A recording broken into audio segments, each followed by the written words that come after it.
Hello students. सामाजिक विज्ञान high school के क्लास में आप लोगों का स्वागत है। चूँकि आप सभी जानते हैं कि यह video MF UGC net JRF TGT PGT में पढ़ रहा है और हम हाई स्कूल के सामाजिक विज्ञान को पढ़ा रहे हैं। तो हाई स्कूल के सामाजिक विज्ञान में यूरोप में राष्ट्रवाद का उदय, यूरोप में राष्ट्रवाद का निर्माण और यूरोप की क्रांतियाँ, ये तीन टॉपिक हैं जो क्लियर हो चुके हैं। तो इन तीनों टॉपिकों पर कुछ इम्पॉर्टेंट क्वेश्चन हैं जो ऑब्जेक्टिव हैं। तो इन ऑब्जेक्टिव क्वेश्चन को हम आज आप लोगों को पढ़ाने जा रहे हैं और आप लोग कॉपी और पेन लेकर के बैठ जाइए।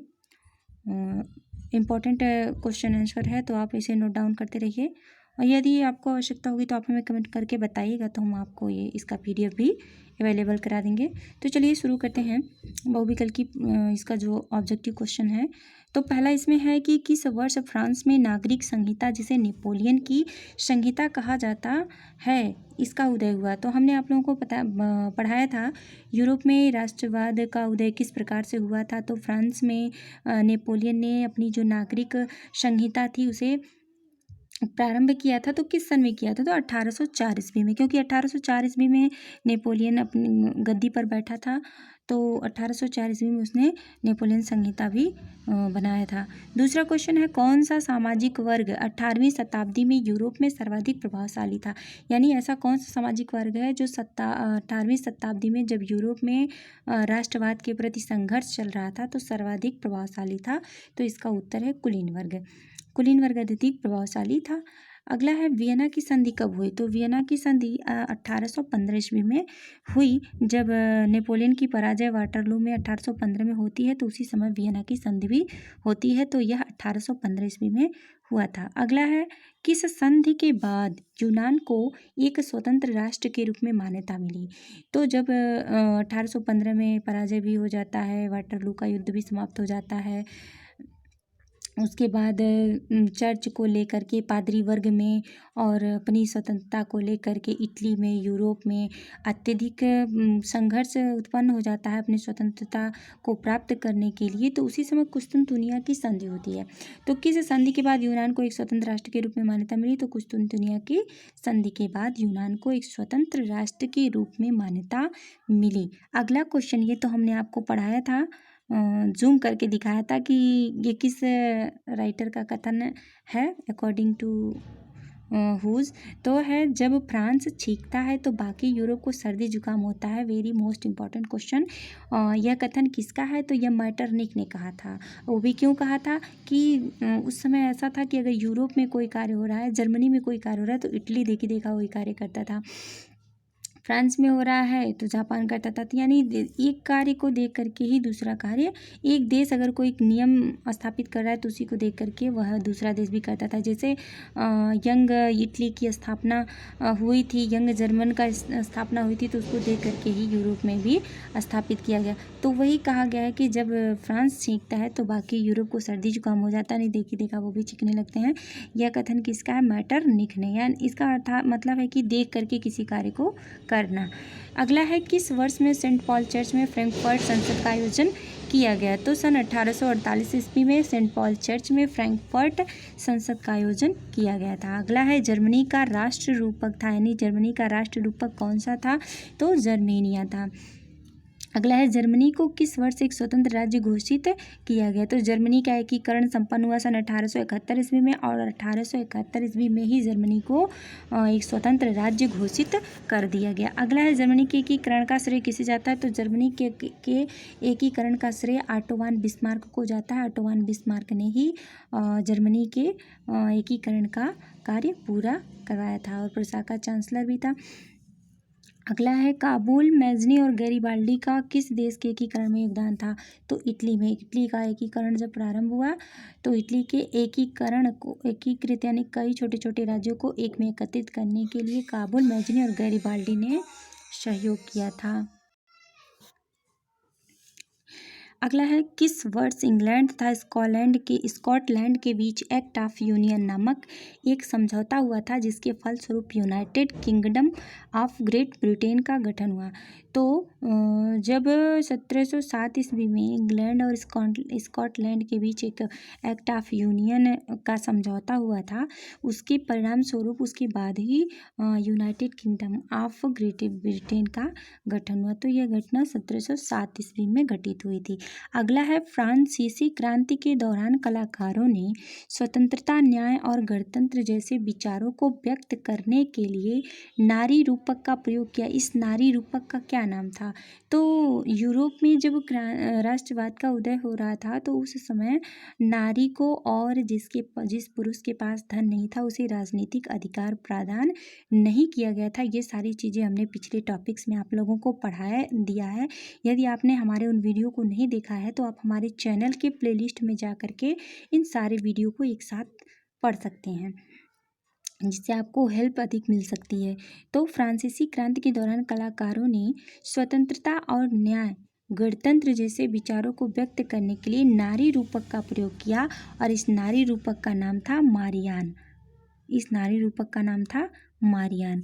अगला है इंग्लैंड की गौरवमयी क्रांति कब हुई? तो इंग्लैंड की क्रांति को शानदार क्रांति, गौरवपूर्ण क्रांति, रक्तहीन क्रांति, ये सारी की संज्ञा दी गई है। यह 1688 ईस्वी में हुई थी। यानी इंग्लैंड की जो क्रांति हुई थी वो 1688 ईस्वी में हुई थी। और इंग्लैंड की क्रांति को गौरवपूर्ण क्रांति, शानदार क्रांति इसलिए कहा जाता है क्योंकि वहाँ बिना रक्त बहाए क्रांति हुई थी। रक्त की बिना एक बूंद बहाए ही इंग्लैंड की गौरवपूर्ण क्रांति हुई थी, इसीलिए इसे गौरवपूर्ण क्रांति या फिर शानदार क्रांति या रक्तहीन क्रांति या फिर श्वेत क्रांति की संज्ञा भी दी जाती है। मोस्ट इम्पॉर्टेंट क्वेश्चंस इसके पहले 10th के एग्जाम में कई बार इसको पूछा गया है, ध्यान दीजिएगा। 14वां है, अगला क्वेश्चन है फ्रांसीसी क्रांति का आरंभ और लुई 16वें के शासन का अंत कब हुआ? तो फ्रांस की जो क्रांति वो 1789 ईस्वी में हुई थी। 1787 में तो अंत हुआ था 1789 ईस्वी में, और उसी समय लुई 16वें की भी शासन का भी अंत हो गया था, क्योंकि लुई 16वें को ग्लोटिन नामक मशीन से वहाँ की जनता ने उसकी हत्या कर दी थी। लुई 16वें और उसकी पत्नी दोनों का डेथ हो गया उसी में, जनता ने उन दोनों को एक साथ मार दिया था। अगला है ज्यूसेपे मैत्सिनी का जन्म कब हुआ? तो हमने कल वाले वीडियो में आप लोगों को पढ़ाया था कि ज्यूसेपे मैत्सिनी का जन्म 1807 ईस्वी में हुआ था। अगला क्वेश्चन है यूनानी स्वतंत्रता संग्राम का आरंभ कब हुआ?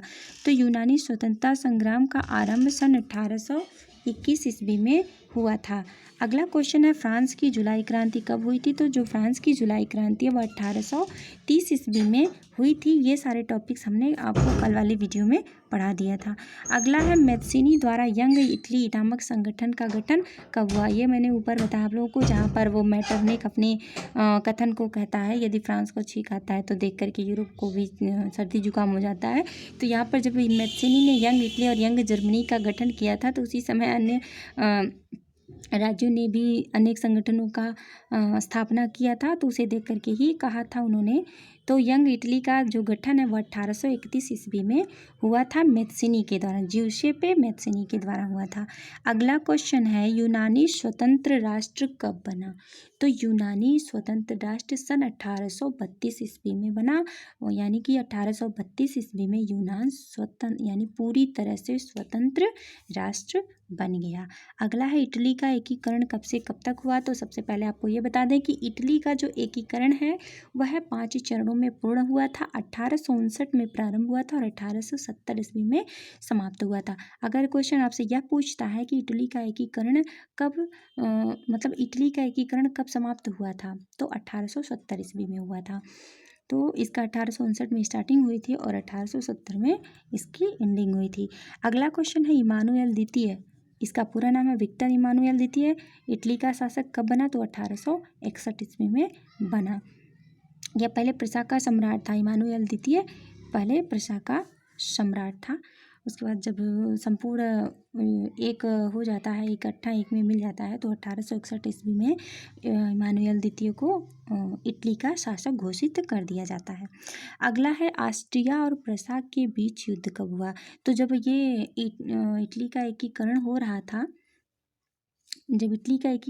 था, तो उसी समय ऑस्ट्रिया और प्रशा के बीच युद्ध भी हुआ था।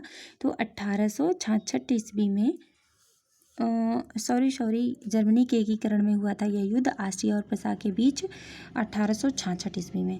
अगला है जर्मनी का एकीकरण कब से कब तक हुआ, तो 1866 में प्रारंभ हुआ। यही प्रसा और ऑस्ट्रिया के युद्ध से प्रारंभ हुआ था और 1871 ईस्वी में समाप्त हुआ था। तो जर्मनी का एकीकरण 1866 से 1871 ईस्वी में तक हुआ था। अगला क्वेश्चन है किस प्रसिद्ध फ्रांसीसी चित्रकार ने 4 चित्रों की श्रृंखला बनाई। तो हमने जो सबसे पहला वीडियो डाला था यूरोप में राष्ट्रवाद का उदय, तो उसमें हमने इसी चीज़ को समझाया था एक चित्र के माध्यम से कि जो फ्रेडरिक सारियू है उसने 1848 ईस्वी में किस प्रकार से यूरोप में जो उस समय घटित हुआ था, तो 4 चित्रों के माध्यम से उसने पूरे यूरोप में राष्ट्रवाद के उदय को ही समझाते थे। किस प्रकार उसने 4 चित्रों की श्रृंखला बनाई थी। अगला है 19वीं शताब्दी में यूरोप में राजनीतिक एवं मानसिक जगत में भारी परिवर्तन आने के क्या कारण थे।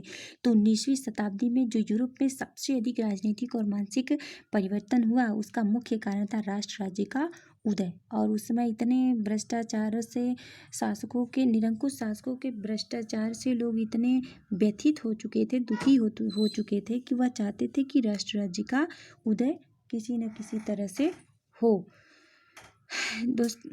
स्टूडेंट्स, वीडियो देखने के लिए आप लोगों का बहुत बहुत धन्यवाद। आपको अगर कहीं भी कोई प्रॉब्लम हो तो आप हमें कमेंट करके बता सकते हैं और आपके उस प्रॉब्लम को हम दूर करेंगे। Thank you for watching.